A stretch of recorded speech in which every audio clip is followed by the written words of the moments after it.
Go. Hi, my name is Karl Halston, and I've been a ALOHA member since January of this year. I found it with the help of a social worker from the VA, but I had been looking for a support group for adults with loss of hearing since moving to Arizona 6 years ago, and was not able to find it. I live in Sierra Vista, and my hearing loss began when I was a child. We don't know exactly why, but could be ear infections, it could be some hereditary component, because my father had similar loss of hearing. But when I was in the Army, I had a major ear infection, and they did a lot of testing before I left the Army, but they never told me, like, why. And which is not unusual when you're in the Army. They don't tell you what they're doing to your body. They just decide they're going to do it, and they do it. But I worked in a mental health clinic there as a social worker, and I talked to my psychiatrist, who was a good friend of the ear doctor, and he checked for me, and he said, well, it has to do with the ear infection you had, and you've had some loss of hearing, and they'd want to make a record of it. I forgot about that for many years until, in the process of my work as a psychiatric social worker, I was working with a client who was a VA who was very, very psychotic at the time, but we had to get him processed through the VA. And the only way we could do that is if I went with and kind of held him together through the process. And it so happened that night that I was looking through my old files from graduate school and found a paper about my hearing loss, in which I had recorded this incident from the Army, and immediately the light went on, hey, you're service connected.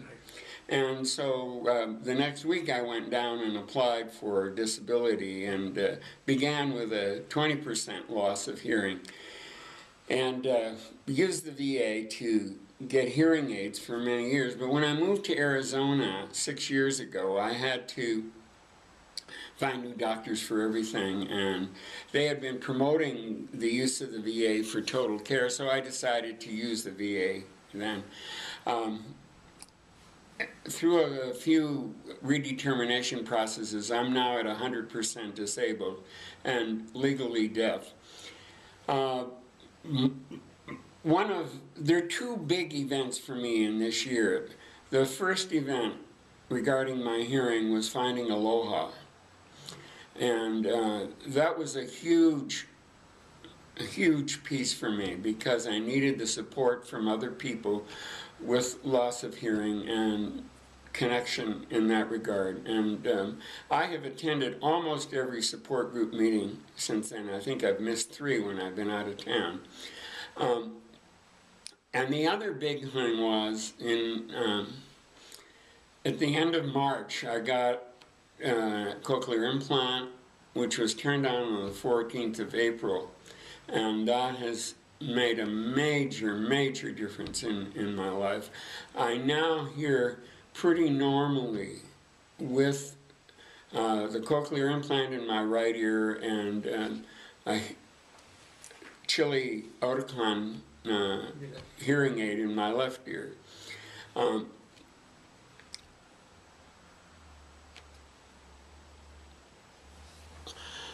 Let me tell you a little bit about my background and why I think I'm a good candidate for a nonprofit board. I've worked for nonprofit organizations most of my professional life, largely as administrator. I've served on other nonprofit boards. The most recent was as president of Habitat for Humanity in Sierra Vista.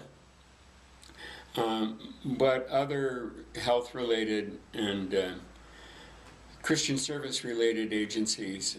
So I have experience in nonprofits in a large number of states. I've lived in 19 different states in 22 cities in my years, so I've moved around a bit.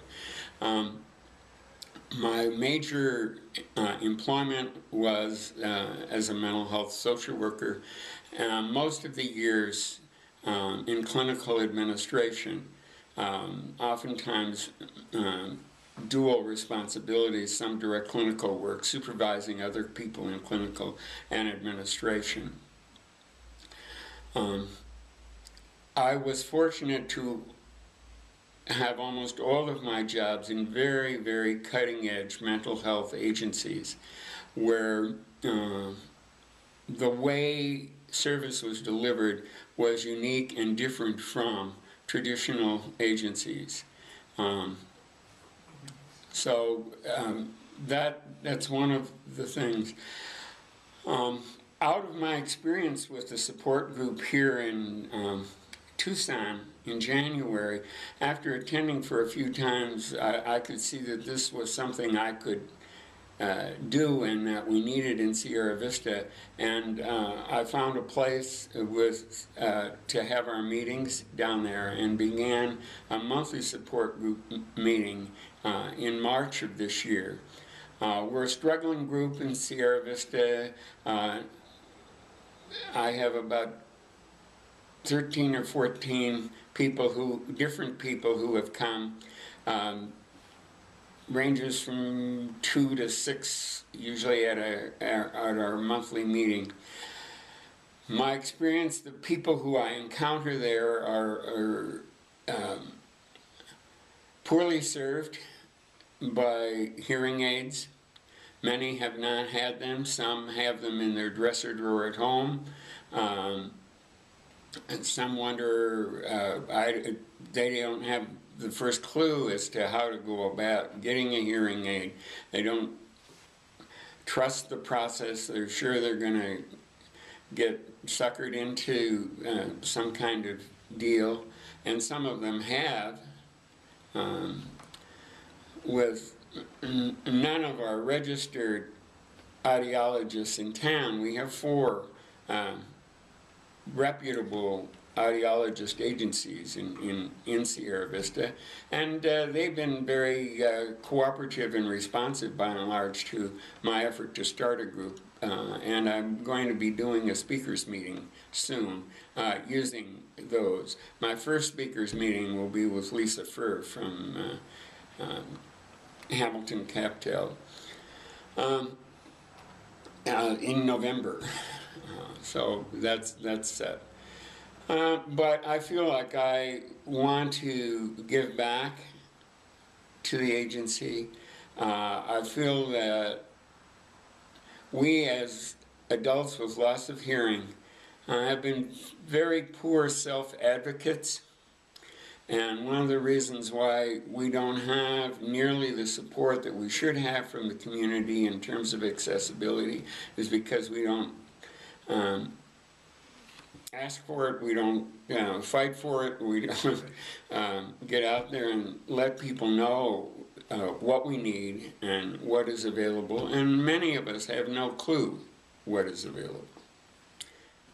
So I would like to take a part in moving ALOHA on so that, one, our services continue, but even more so that they become greater and larger and make a bigger impact for the many, many people with adult loss of hearing whose lives are so significantly affected. Thank you, Karl. Perfect.